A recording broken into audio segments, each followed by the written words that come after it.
Olá, eu sou o pastor Amaro Fagundes e este é o nosso canal O que a Bíblia diz.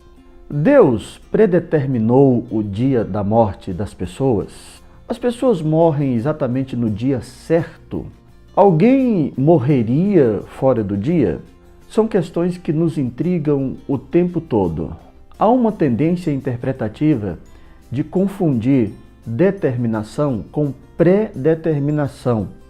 Muitos citam Eclesiastes capítulo 3, dizendo: há tempo de nascer e há tempo de morrer.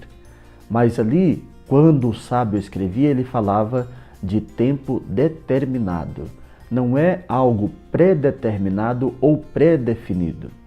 A expressão traduzida em nossas línguas como determinado significa o tempo circunstancial em que as coisas acontecem. Não é exatamente uma predeterminação.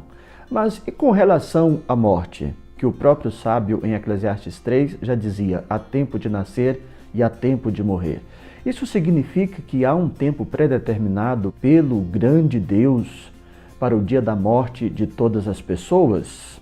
Aos Hebreus capítulo 9, versículo 27, nós temos: ao homem está ordenado morrer uma vez, seguindo, depois disto, o julgamento. Ordenado é a palavra que aparece em nossas traduções. Isso significa que Deus determinou, em sua infinita soberania, que todo homem há de morrer. Mas a Bíblia não diz de modo categórico e direto que Deus predeterminou o dia da morte de alguém. Há alguns textos que, de modo confuso, são interpretados pelas pessoas, como, por exemplo, o de Jó, capítulo 14 e o versículo 5. Visto que os seus dias estão determinados, contigo está o número dos seus meses, e tu lhe pusestes limites e não passará além deles. Note que esse texto deixa uma grande margem para pensarmos que Deus determinou ou predeterminou o dia da morte das pessoas. Todavia, vale atentar para o fato de que Jó se refere a um sentido geral. Deus estabeleceu, sim, limite para a vida. Esse limite para a vida, não sabemos exatamente qual o propósito de Deus, o doador da vida. Ele mudou com o desenrolar dos tempos.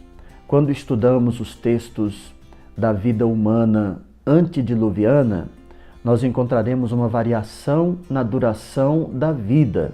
Em Gênesis 5, versículo 27, encontraremos o homem que mais viveu na história dos homens mencionados pela Bíblia, Matusalém, ou Metuselah, de acordo com a versão, que viveu 969 anos.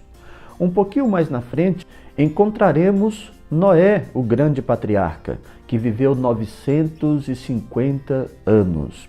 Conferindo a vida de todos esses homens antediluvianos, encontraremos vidas, longevidades variadas de 8 a mais de 9 séculos de vida.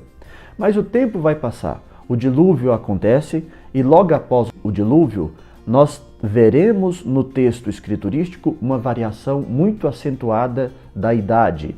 Por exemplo, em Gênesis, no capítulo 11 e o versículo de número 11, nós teremos Sem, filho de Noé, que viveu 600 anos. Observem que há uma subtração na idade dos antediluvianos, que vivia entre 8 e mais de 9 séculos, como é o caso de Matusalém. A geração de Sem prosseguirá e chegaremos a Terá, que é o pai de Abraão, que viveu apenas 205 anos. Note como a vida vai diminuindo. Cremos que isto é o limite estabelecido por Deus, mas não a predeterminação do dia da morte.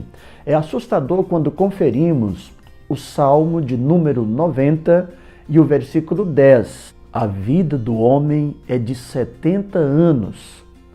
E se algum, por sua robustez, chega aos 80, o demais de tudo é só cansaço e enfado.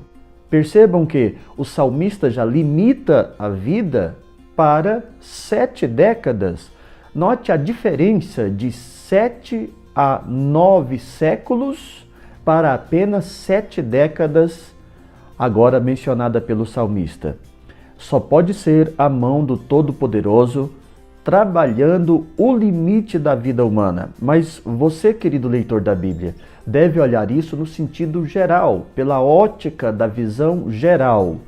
São todos os seres humanos que estão debaixo desse limite estabelecido pelo Criador. O Deus Todo-Poderoso não predetermina individualmente o dia das pessoas morrerem. Note que, inclusive, o salmista fala de robustez. Se nós conferirmos textos nas Escrituras que confere ao homem que vive sabiamente, a ele maior longevidade do que o que não vive sabiamente, note, por exemplo, o que diz a Bíblia em Provérbios, no capítulo 10 e o versículo 27. O temor do Senhor aumenta os dias de vida, mas os anos do ímpio serão abreviados. Percebemos aqui que a vida e sua longevidade muito dependerá da relação do homem com Deus. E algo muito óbvio, que quanto melhor a relação do homem com Deus, maior será o seu cuidado com o corpo que é o templo do Espírito Santo. O apóstolo Paulo, falando sobre este assunto, ele nos informará em 1 Coríntios, no capítulo 3 e o versículo 17. Se alguém destruir o templo de Deus, Deus também o destruirá. E esse templo é o próprio corpo. O corpo do homem foi feito, elaborado, projetado por Deus para ser morada do próprio Deus. Isso é corroborado no capítulo 6 e o versículo 19, quando Paulo pergunta: ou não sabeis que o vosso corpo é o templo do Espírito Santo proveniente de Deus? Portanto, aquele que vive no temor de Deus reúne em si a probabilidade de longevidade de vida. Não significa que o homem que serve a Deus não morra, e muitos deles até jovem, mas sem nenhuma predeterminação de Deus, mas meramente por circunstâncias peculiares da vida. Deus estabeleceu processos para que a vida aconteça. E dentro desses processos está a morte das pessoas. Ela não é predeterminada por Deus. Não há um dia errado e nem um dia certo para morrer. A morte é circunstancial. Caso contrário, nós colocaríamos Deus, o autor da vida, em uma posição difícil de entender. Quando nós conferimos Ezequiel, no capítulo 33 e o versículo 11, nós encontramos ali que Deus não tem prazer na morte do ímpio. Então, como teria Deus predeterminado a morte do ímpio?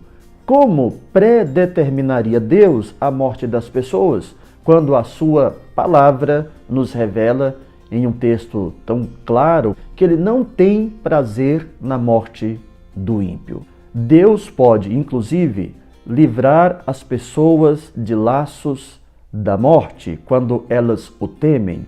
Na fala de Elifaz a Jó, ele dizia, e está registrado em Jó capítulo 5 e versículo 20, na fome te livrará da morte, e na guerra te livrará da espada. Note que é possível o livramento da morte.